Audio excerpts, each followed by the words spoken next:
శ్రీమాత్రే నమః. భాగ్యనగర వాసులందరికీ కూడా ఒక శుభవార్తగా అనుకోవచ్చు.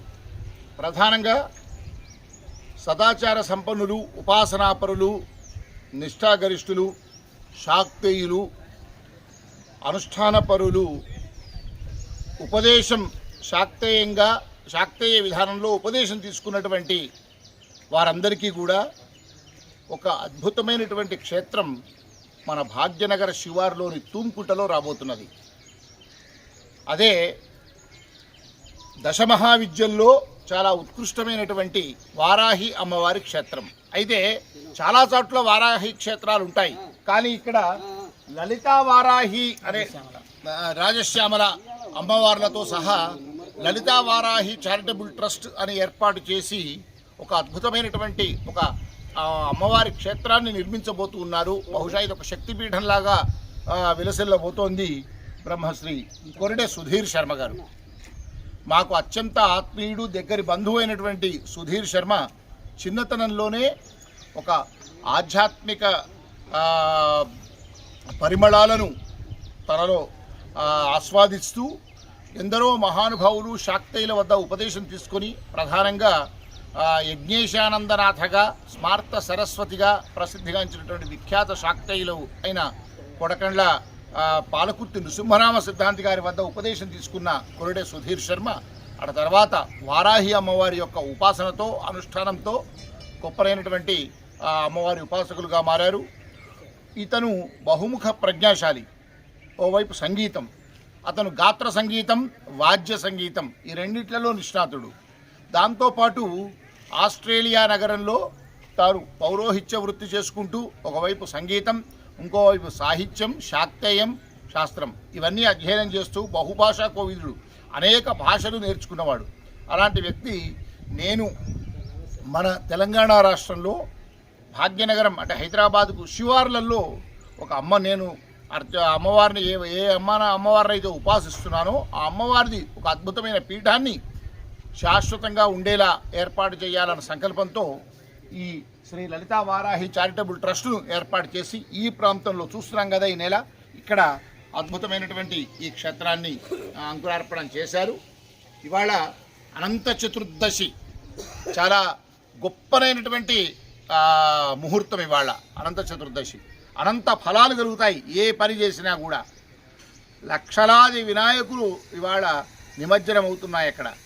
అంతేకాకుండా అనంత పద్మనాభస్వామి వ్రతాన్ని భక్తి శ్రద్ధలతో చాలామంది ఉపాసనా పనులు చేసుకుంటారు. అలాంటి పుణ్యతిథి రోజున ఇవాళ మా సుధీర్ శర్మ దీన్ని ఇవాళ మొట్టమొదట భూమి పూజ చేసి ఒక ప్రథమ దశ పూర్తయినాక శిలాన్యాసం చేశారు. ఇప్పుడు శిలల వరకు ఇక్కడి నుంచి శిల వరకు మొదలవుతుంది, రాతి కట్టడం యొక్క వరకు మొదలవుతుంది. దానికి వాళ్ళు అనంత చతుర్దశి రోజు ముహూర్తాన్ని ఏర్పాటు చేసుకున్నారు. ఇప్పుడు సుధీర్ శర్మ గారిని నా పక్కనే శ్రీ వెంకటరెడ్డి గారు, శిల్పి గారు, మా వెంకటరెడ్డి గారు ఉన్నారు. వారు మొత్తం ఈ నిర్మాణ బాధ్యతలు మొత్తం కూడా చేపట్టారు. వారిని కూడా అనేక వివరాలు అడిగి తెలుసుకుందాం. మొదట మా సుధీర్ను ఈ క్షేత్రం యొక్క ప్రణాళిక ఏంటి, వారి యొక్క విశేషాలను తిరుగుతాం. నమస్కారం సుధీర్. నమస్కారం. శ్రీమాత్రే నమః. మనకు సుధీర్ శర్మ మీరంటే మాకు చాలా గర్వకారణము, మాకెంతో సంతోషం కూడా. ఎందుకంటే చిన్నతనంలోనే ఒక శాక్తేయంలో ఒక స్టేజీ దాటి ఒక అద్భుతమైనటువంటి క్షేత్రాన్ని నిర్మాణం చేసే ప్రణాళిక ముందర పెట్టుకున్నారు.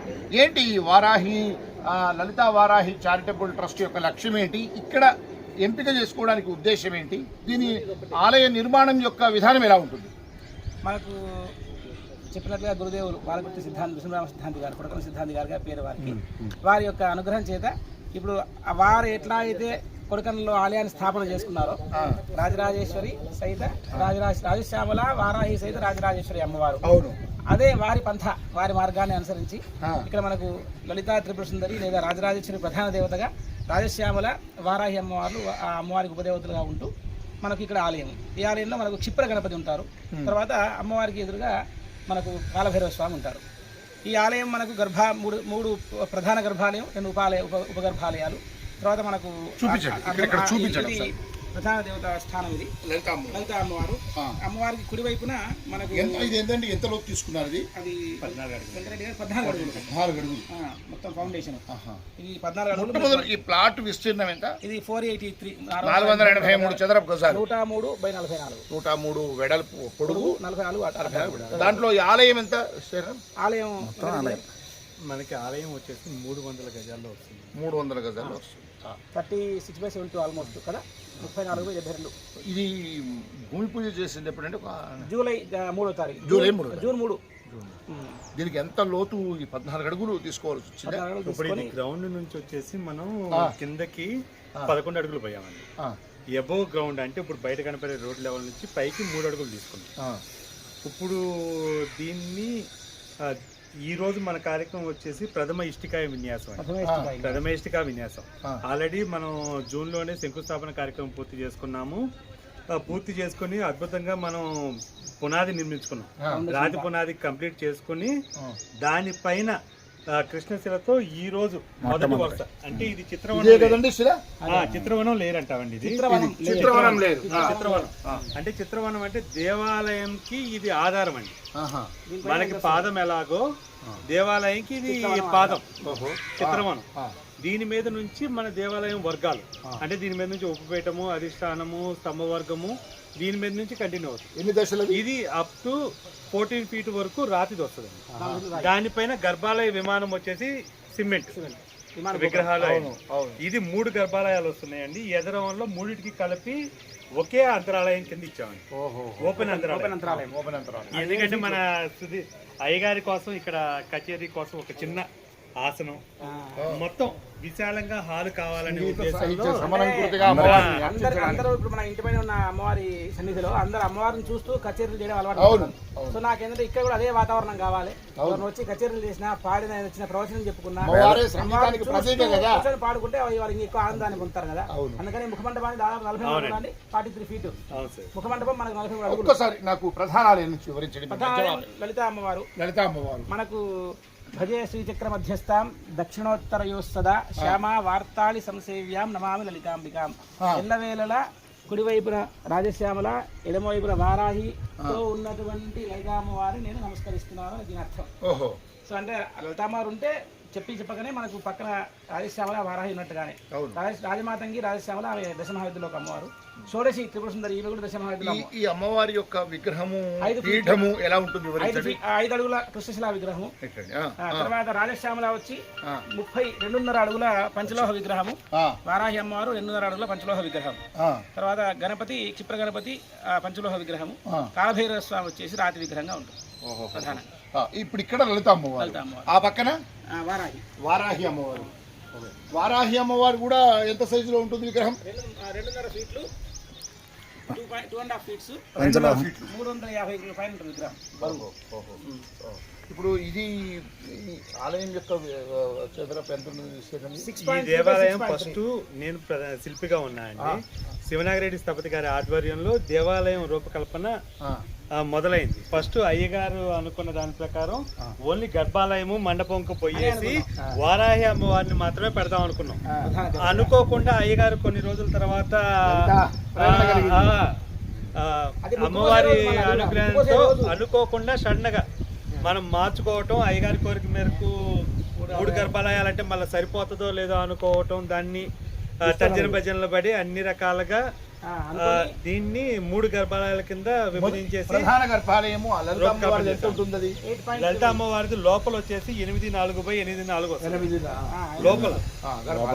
మళ్ళా వారాహి అమ్మవారు, ప్రత్యంగిరి అమ్మవారిది లోపల 6.3x6.3 రాజశ్యామల, వారాహి అమ్మవారు 6.3x6.3 లోపల. లలిత అమ్మవారు కుడి వైపు రాజశ్యామల, ఎడమ వైపు వారాహి. మనకి అక్కడ గణపతి శాస్త్రపరంగా కూడా శాక్తేయంలో విశేషంగా ఈ 3 విగ్రహాలు ఉండడం కూడా గొప్ప విషయం కదా. అదే అందుకే ఇప్పుడు ఎవరు ప్రయాణం కొడకల సిద్ధాంతి ముందు చూపు ఎప్పుడో వాళ్ళు కొన్ని 40-50 ఏళ్ళ కిందనే అట్లాంటి ఒక ఆలయాన్ని వాళ్ళు దీన్ని ఏమంటారండి? అంతరాలయం. ఈ అంతరాలయము పైన ఏమొస్తుంది? ఓపెన్ ఉంటుంది, ఇది ఓపెన్ ఉంటుంది. దానికి కూడా ఇంత లోతు కావాల్సి వస్తుందా? 14 అడుగుల అంటే లోతు. ఇక్కడ మీకు కృష్ణశిలతో వాల్ వచ్చేస్తుందండి, ఆ పక్క కూడా దానికి బలంగా అటు కూడా వస్తుంది. ప్లస్ అక్కడ వచ్చేసి మనకి ఉత్తరముఖంగా గణపతి ఉంటారండి ఆ వాళ్ళకి. ఫస్ట్ మనం ఎంటర్ అవ్వగానే ఫస్ట్ గణపతి, ఆ తర్వాత మనకి రాయశ్యామల లలిత అమ్మవారు, వారాహి. దర్శనం చేసుకో, ఇట్లా పక్కకి వెళ్ళిపో. ఓహో. ఇది ప్రాకారం ఏదండి ప్రాకారం కూడా పూర్తిగా మన శిల్పం డిజైన్ తోనే వచ్చేస్తుందండి అన్ని పక్కన. ఏమంటామండి దాన్ని? అవి ఏమేమి చెప్తారు? చాలా దాని ఇప్పుడు పేర్లు ఇంతవరకు ఈ భాగాన్ని ఏమంటారు? ఇప్పటిదాకా కట్టిన దాన్ని ఫౌండేషన్. ఇది పునాదండి. పునాది. దానిపైన ఇప్పుడు ఇలా కృష్ణశిలతో మనం ఫస్ట్ చిత్రవనం పెట్టుకుంటున్నాం. చిత్రవనం మీద నుంచి ఉపపీఠం. ఉపపీఠం అంటే అది ఎత్తు కోసం, అలంకరణ కోసం చేసుకునే ఒక భాగం అండి, దేవాలయ నిర్మాణంలో ఒక భాగం. దానిపైన వచ్చేది ఇక దేవాలయం స్టార్ట్ అయ్యేది అధిష్టానం నుంచి అధిష్టానము, స్తంభవర్గము, ప్రసరము, వేలంతో క్లోజ్ అయిపోతుంది రూఫ్ లెవెల్. దానిపైన గర్భాలయ విమానం వస్తుంది. మళ్ళీ అధిష్టానంలో కూడా మనకి విడివిడి భాగాలు వస్తాయండి. గోపురం కూడా వస్తుందా? ప్రాకారం ఎంట్రన్స్ లో ఆర్చి పెడుతున్నారు. ఆర్చి ఒక చిన్న సైజు రాజగోపురం ఉంటాయి. ఇది 3 ధ్వజ స్తంభాలు వస్తాయా? ఒకటే. ప్రధాన దేవత లలిత అమ్మవారికి ప్రధానమైనటువంటి ప్రధాన దేవత దృష్టి ధ్వజస్తంభం కూడా అంటారు. మీరు మీ ప్రణాళిక ఏంటి? ప్రణాళిక ఇప్పుడు అదే అమ్మవారి అనుగ్రహం వల్ల మనకు ఎట్లా విరాళాలు వస్తున్నాయి. ఇది నాకు సొంత స్థలం. మీ ప్రాజెక్ట్ కాస్ట్ ఎంత? ఇది దాదాపు మనకు 3.8 crores దాకా. దాదాపు 4 కోట్లు. ఈ స్వస్థలం ఇది. నేను నా సొంతగా తీసుకుని కొంతమంది సహాయంతో కొంచెం పార్షియల్ గా దీనికి మిగతా సమకూర్చుకొని తీసుకొని పేస్తున్నాం. మనం ఇప్పుడు ఈ ప్రారంభ దశ ప్రారంభమై మనకు 6 వారాలు అయింది ఇప్పటికి. మనకు ప్రతిష్ట అమ్మవారి వల్ల అన్ని సజావుగా జరిగితే మార్చిలో ప్రతిష్ట, ఆలయ ప్రతిష్ట మొదలు పెట్టిన వేళ విశేషంతో ఇంత వర్షాల్లో కూడా మనం ఈ లెవెల్ పొద్దున 6 నుంచి రాత్రి 11 దాకా పనిచేస్తున్నారు.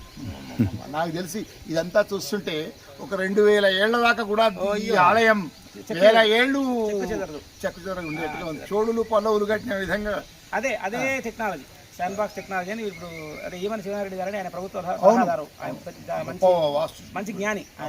ఆయన ఆధ్వర్యం ఆయన ఇచ్చిన ప్లాన్ ప్రకారం వీళ్ళంతా ఆయన ఇప్పుడు మార్చిలో ప్రతిష్ట తర్వాత ఏముంటాయి ఇక్కడ? ఏమేమి కార్యక్రమాలు చేస్తారు? నిత్య పూజ, అమ్మవారికి నిత్యార్చనలు, పూజలు అవి ఎట్లా ఉంటాయి. అది కాకుండా తీర్థం ప్రసాదమే కాకుండా కొంచెం శాస్త్ర చర్చ, సంగీతానికి సంబంధించి కొంచెం ఇటువైపు మనం ఇంకా గట్టిగా ఇంకా దాని యొక్క ప్రాబల్యం పెంచాలి సంగీతానికి సంబంధించి.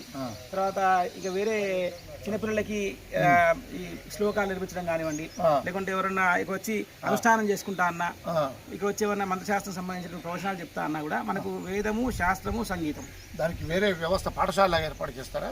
అంటే ఇంకా తర్వాత భవిష్యత్ ప్రణాళిక ఇప్పటికైతే అనుకోలేదు. ఆలయం వరకు ఈ ప్రాంగణంలో చేస్తాం ప్రస్తుతానికి.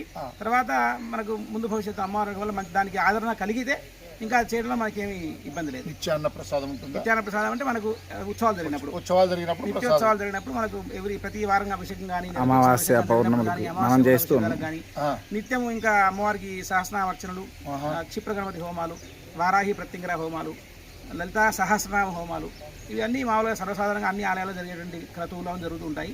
ప్రత్యేకంగా ఇక్కడ అమ్మవారు నారాయణి నాదరూప అనేటువంటి నామాన్ని అనుసరించి నాదరూపం, నాదమే అమ్మవారు. కానీ అమ్మవారు ఆమె లాస్య ప్రియ, లయకరి, లజ్జారంభ, ఆదివందిత ఉంది కదా. అమ్మవారికి నాట్య లాస్యం ఇష్టం. ఆమె నాదరూపమే అమ్మవారు. కాబట్టి సంక్షిప్తంగా ఎలా అబ్బిందండి? అంతే గురుకృప కటాక్షం, వేరే నాకు మొట్టమొదటి పంచదశి ఇచ్చింది రామరేశానందనాథ దీక్షా నామాంకితులు మన లక్ష్మీ నరసయ్య గారు, జనగామ. ఆయన గడ్డం తాత అంటారు. వాళ్ళ సంతానం అందరూ సంగీత విద్వాంసులే. పిఆర్సి శర్మ గారిని మృదంగ విద్వాంసులు, మృదంగం వాయిస్తారు. నాకు రామదాసు సంగీత కళాశాల నేను వాయిలిన్ 4th year చేస్తున్నప్పుడు వాళ్ళ నాయన గురించి చెప్తూ ఉంటే, ఇట్లా నాయన అందరికి ఉపదేశాలు ఇస్తుంటారు, ఆయన మంచి శాక్తి అని చెప్తే, మరి నాకు కూడా ఇస్తారా సార్ అంటే, ఏమో అడిగి చూస్తా అన్నారు. తెల్లవారు నాకు రాత్రి ఆ రోజు ఆయన స్వప్న దర్శనం ఇచ్చి మనం రమ్మంటారా ఉపదేశం ఇస్తానంటే, తెల్లారి మళ్ళీ పిఆర్సి శర్మ సార్కి ఫోన్ చేస్తే, ఇట్లా వచ్చింది సార్ కళ అంటే, ఒకసారి ఆగురా ఆయనకు ఫోన్ చేస్తే రమ్మని రావని వెళ్తే ఫస్ట్ నాకు పంచదశి ఉపదేశం ఇచ్చింది పాలకుర్తి తాత, ఎవరు మన జనగామ తాత.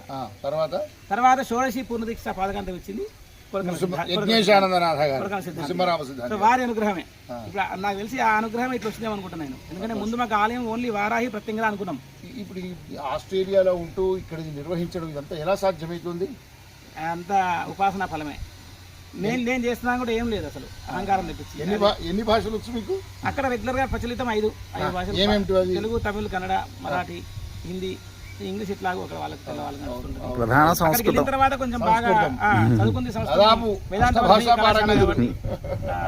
దానివల్ల అంతా ఉపాసన ఇదంతా ఫలమే, వేరే ఏం లేదు. భవిష్యత్తులో మీరు ఇక్కడే ఉంటారు. ఇక్కడ ఆలయం అయిపోతే ఇక్కడ సిడ్నీ, ఆస్ట్రేలియా ఏది ఉండదు, తక్కువ వెళ్ళను. ఇక్కడ ఆలయం అయిపోతే ఇక్కడే. ఒక్కసారి ఆ ఆలయం, ఆ అమ్మవారి విగ్రహాలు అలాగే ఉంటాయి, ఒకసారి చూద్దాం. మనకు అమ్మవారికి అలాగే ఉంటుంది, ఒకసారి చూద్దాం. ఆలయ ప్లాన్ కూడా అక్కడ దాని మీదే ఉంది. అదే ఒక్కసారి వివరించండి.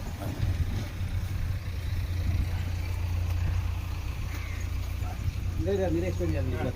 కింద మీరు ఆలయం గురించి చెప్పండి, విగ్రహాల గురించి నేను చెప్తాను. ఇప్పుడు మనం ముందుగా అనుకున్నట్టు లలిత వారాహి చారిటబుల్ ట్రస్ట్ మన ట్రస్ట్. అవునండి. ఓకేనా? దానికి సంబంధించిన వివరాలు నేను మీకు ఇస్తాను. చెప్పండి పర్లేదు, ఇప్పుడు వివరించండి. ఇప్పుడు మనకు ప్రధాన దేవత లలితా త్రిపుర సుందరి. భజే శ్రీచక్ర మధ్యస్థాం. శ్రీచక్ర మధ్యలో బిందుపైన ఉన్న అమ్మవారు ఎప్పుడు సదా ఎవరిచే సేవించబడుతున్నది? దక్షిణోత్తరయో సదా, ఎల్లవేళలా కూడా రాజశ్యామల మరియు వారాహి అమ్మవారితో సేవించబడుతున్న దానిని నేను నమస్కరిస్తున్నాను అని దాని అర్థం. దాని ప్రకారమే లలితా త్రిపుర సుందరి ప్రధాన దేవతగా, రాజశ్యామల ఆయన వారాహి అమ్మవారు ఆ ఉపదేవతలుగా ఇక్కడ ఆలయం. విగ్రహాలు ఇలాగే ఉంటాయా? విగ్రహాలు అంటే మనకు రాతి విగ్రహం అమ్మవారు ఇట్లా ఉంటుంది. అదే ఇవే ఆయుధాలు, చతుర్భుజాలు, అష్టభుజాలు సేమ్. సాఫ్ట్ కాపీ ఫోటో కానీ మనకి పంచలోహ విగ్రహాలు చాలా అంటే చాలా వర్చస్తూ వస్తాయి. రాతి విగ్రహం 5 ఫీట్లు. పంచలోహాలు అండి. వారాహి రాజశ్యామల పంచలోహం. లలిత ఒక్కటి మాత్రం 5 అడుగులు. 5 అడుగులు. ఇవి 2 అవి 3 అడుగులు. ఎక్కడ? కుంభకోణం 2.5 ఫీట్ కుంభకోణం నుంచి. ఇప్పుడు వారాహి మా అమ్మవారు మన ఇంట్లో ఉంది ఆల్రెడీ, దర్శనం. అదే అమ్మవారు ఇక్కడ ప్రధాన దేవతగా ప్రదర్శించబడుతుంది. రాజశ్యామల మొన్ననే వెళ్ళి వాళ్ళకి తయారీకి వాళ్ళకి చెప్పొచ్చాము, అది ప్రారంభమైంది తయారీ కూడా. ఈ ముగ్గురికి ఉత్సవ విగ్రహాలు కూడా ఉంటాయి. మళ్ళా పంచలోహ ఉత్సవ విగ్రహాలు. రాజేశ్వరికి పంచలోహ ఉత్సవ విగ్రహం, రాజశ్యామలకి పంచలోహ ఉత్సవమూర్తి, వారాయికి పంచలోహ ఉత్సవమూర్తి. అన్ని యంత్రాలు సువర్ణంతో వస్తాయి. ప్రధానంగా సువర్ణ యంత్రాలు ఉంటాయి, సువర్ణ యంత్రాలు లేదా రజత యంత్రాలు ఉంటాయి. సరే, ఇప్పుడు ఇవన్నీ కూడా నవరాత్రుల్లోనే ప్రధాన కార్యక్రమాలు ఉంటాయి కదా. నిత్యోత్సవం అంటే మనకు శుక్రవారం అభిషేకాలు, వారాహి రాజశ్యామలకి పౌర్ణమి అమావాస్య అభిషేకాలు, అమ్మవారికి ప్రతి శుక్రవారం అభిషేకాలు పూజలు జరుగుతుంటాయి. విశేషంగా గుప్త నవరాత్రులు, ఆషాఢ నవరాత్రులు మనకు 3 నవరాత్రులు చేసుకోవచ్చు. మాఘమాసం మాతంగి నవరాత్రులు చేసుకోవచ్చు. వారాహి అమ్మవారికి ఆషాఢ నవరాత్రులు, అమ్మవారికి దేవి నవరాత్రులు చాలా ప్రసిద్ధం, ఘనంగా అవి చేసుకోవచ్చు. ఇది మార్చిలో దాదాపు ప్రతిష్ట అవుతుంది. 2026 మార్చిలో.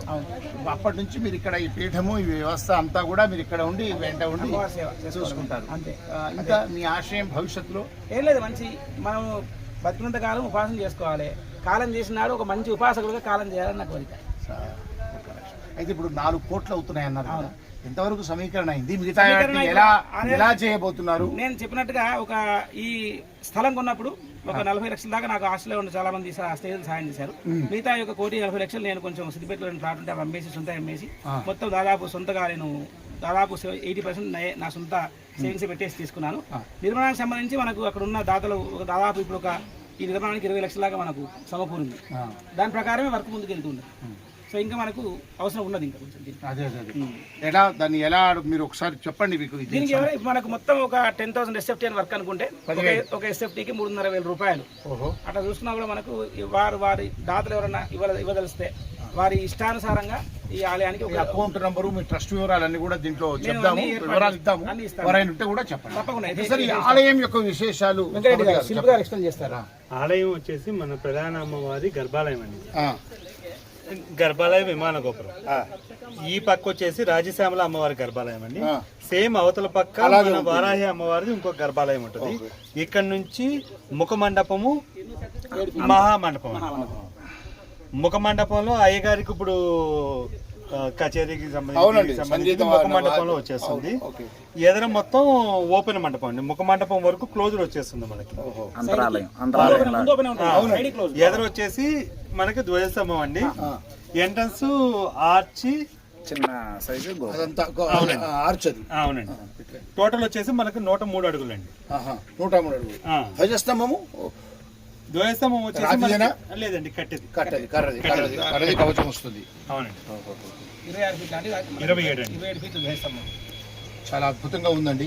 ఇది కొరిడే సుధీర్ గారు అద్భుతంగా తలపెట్టినటువంటి శ్రీ లలితా వారాహి చారిటబుల్ ట్రస్టు నిర్వహణలో జరగబోతున్నటువంటి ఆ లలిత రాజశ్యామల వారాహి అమ్మవార్ల అద్భుత క్షేత్రం. త్రిశక్తి స్వరూపిణిగా ఇక్కడ మనకు అమ్మవారు వెలవబోతోంది.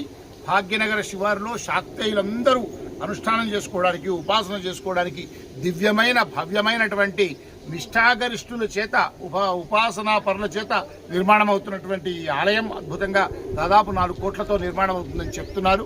తోచినంత మనం మన జీవితంలో ఎన్నో ఖర్చు పెడుతుంటాం, ఎన్నిటికో వినియోగిస్తుంటాం. కానీ ఒక అమ్మవారి ఉపాసనలో ఇస్తే మన జీవితంలో ₹1 ఇచ్చినా ₹1,00,00,000తో సమానం అంటారు అమ్మవారి ఆలయ నిర్మాణానికి చేస్తే. వీలైనంత వరకు కూడా 3,500 ఒక చదరపు గజం అంటున్నారు. ఎన్ని గజాలైనా కుటుంబంలో ఇవ్వవచ్చు, ఎంతైనా సహకారం చేయొచ్చు.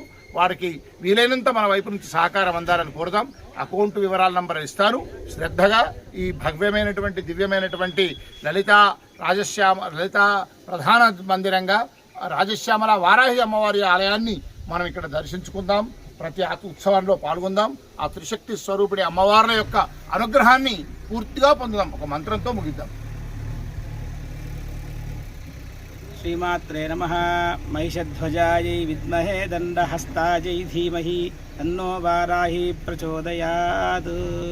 జగదంబ విశ్వపాలిని మాతాకి జై.